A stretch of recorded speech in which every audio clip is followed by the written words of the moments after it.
इसमें बहुत से लिखने वाले राइटर बहुत लोग हैं। दानियल है, भविष्यवक्ता दानियल है, इर्मिया है, मूसा है। मोसेस ने 5 बुक लिखी है। उत्पत्ति 5 बुक लिखी है। उत्पत्ति, निर्गमन, व्यवस्था, गिनती, व्यवस्था वगैरह 5 पुस्तक मूसा ने लिखी।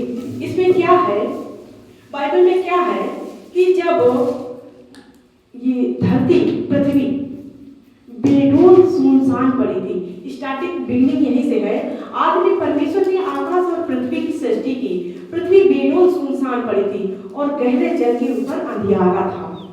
ये स्टार्टिंग है, उत्पत्ति की स्टार्टिंग, पहला चैप्टर। ठीक, क्या बताती है कि आदि मतलब स्टार्टिंग से, जहां पर कुछ भी संपूर्णता कुछ भी नहीं था, वो परमेश्वर था। वहां पर आदि में परमेश्वर ने आकाश और पृथ्वी की रचना किया, सृष्टि किया। कैसे किया? आप कहते हैं यीशु मसीह 2000 साल पहले आया। 2000 साल पहले यीशु मसीह नहीं आया। परमेश्वर यीशु मसीह आदि से था, स्टार्टिंग से। जिस समय से ये पृथ्वी बनी थी उस समय से यीशु मसीह प्रेजेंट थे। उन्हीं के द्वारा ये सारी सृष्टि की रचना की गई थी।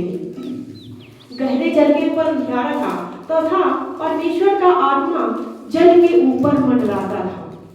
जब पृथ्वी बेडोल का क्या मतलब है? कोई उसका समतल कुछ भी नहीं, बेडोल, कोई डोल नहीं था, कोई उसका बेस नहीं था। ठीक है, और गहरे जल के ऊपर अंधियारा था। तब परमेश्वर का आत्मा वहां पर आया पृथ्वी पर और वहां पर मंडराता था।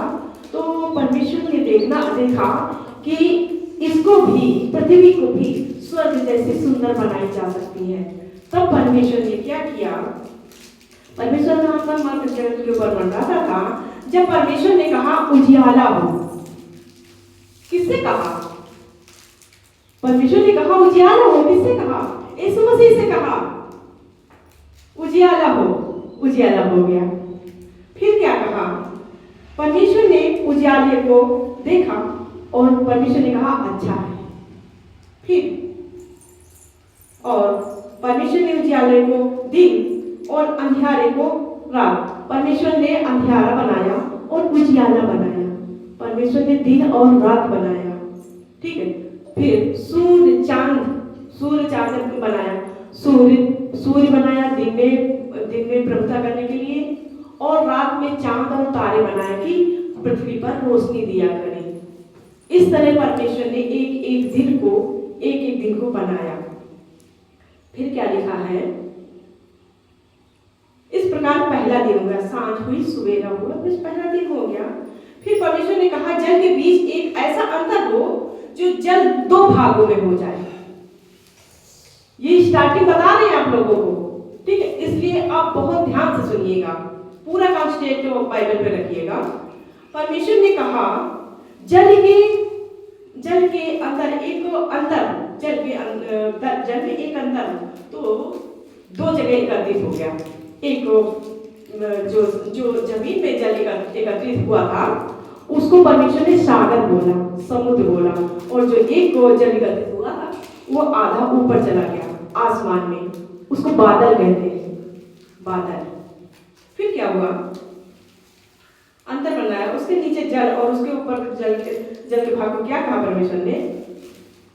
परमेश्वर ने एक अंतर बनाकर ऐसे नीचे के जल को ऊपर के जल को अलग किया और वैसा ही हो गया। और परमेश्वर ने इस अंतर को आकाश, और सांझ हुई, फिर सवेरा हुआ, दूसरा दिन बन गया।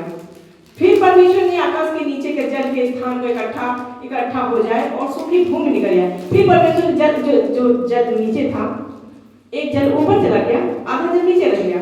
जो जल था तो पूरी लबालब पृथ्वी डूबी हुई थी। तो परमेश्वर ने कहा कि ये जो जल है ये एक जगह एकत्रित होगा और सूखी भूमि निकला। फिर जब एक जगह एकत्रित हो गया उसको समुद्र बोला गया और सूखी भूमि निकल आई। हम लोग आप लोगों को स्टार्टिंग बता रहे हैं ताकि आप लोगों को कंफ्यूज ना हो, क्योंकि जब बाइबल की बातें की जाती हैं तो आप लोग कंफ्यूज हो, ये कौन है वो कौन है। ठीक है, इसलिए हम आप लोगों को बता रहे हैं कि वो परमेश्वर परमेश्वर ने। इसी तरह परमेश्वर ने 7 दिन 6 दिन में पूरा काम समाप्त किया, 7वें दिन में परमेश्वर ने विश्राम किया। ठीक, और 6वें दिन परमेश्वर ने जब ये सारी चीजें परमेश्वर ने बनाई, सूर्य, आकाश, पृथ्वी, पेड़ पौधे और जल में परमेश्वर ने बनाया कि जल पूरा जो जल में जीव पाए जाते हैं वो सब पूरा समुद्र जीवों से भर जाए। जो पृथ्वी पर रेंगते हैं वो कीड़े मकोड़े सब बनाया परमेश्वर ने, जो सांप और जो रेंगने वाले सब बनाया परमेश्वर ने। परमेश्वर ने बनाया जानवरों को बनाया, जानवर बनाया जो पाल सकते हैं, जो पालतू होते हैं, जो जंगल में होते हैं, वो भी परमेश्वर ने बनाया। फिर परमेश्वर अब सोचने लगा कि ये सारी चीजें मैंने बना तो दी है, अब इसकी रखवाली कौन करेगा। और परमेश्वर ने सुंदर सुंदर प्यारे प्यारे फूल पौधे पेड़, ये जो पहाड़ नदियां देखते हो ना, समुद्र देखते इतने सुंदर सुंदर फूल देखते हो, कभी मनमोहक हो जाता है कि कितना सुंदर फूल है, ऐसा लगता है कि तोड़ ले उसको, है ना, उसको अपने पास रख ले। इतने सुंदर सुंदर फूल, इतनी सुंदर रचना परमेश्वर ने संसार की है कि हम कल्पना भी नहीं कर सकते हैं। ऐसे सुंदर सुंदर पक्षी बनाए हैं परमेश्वर ने, उड़ने वाले, रेंगने वाले, चलने वाले, बटरफ्लाई, तितली जैसे बर्ड्स, चिड़िया, कितनी सुंदर सुंदर बनाई, वो सब परमेश्वर की रचना है। और जब सुंदर परमेश्वर ने पूरी कायनात को बना दिया, तब परमेश्वर ने कहा अब क्या किया जाए, इसकी रखवाली कौन करेगा। फिर परमेश्वर ने एक मनुष्य बनाया, मिट्टी को साना परमेश्वर ने, ये जो हम लोग है ना, ये परमेश्वर ने अपने हाथों से रचना की है, अपने हाथों से बनाया है परमेश्वर।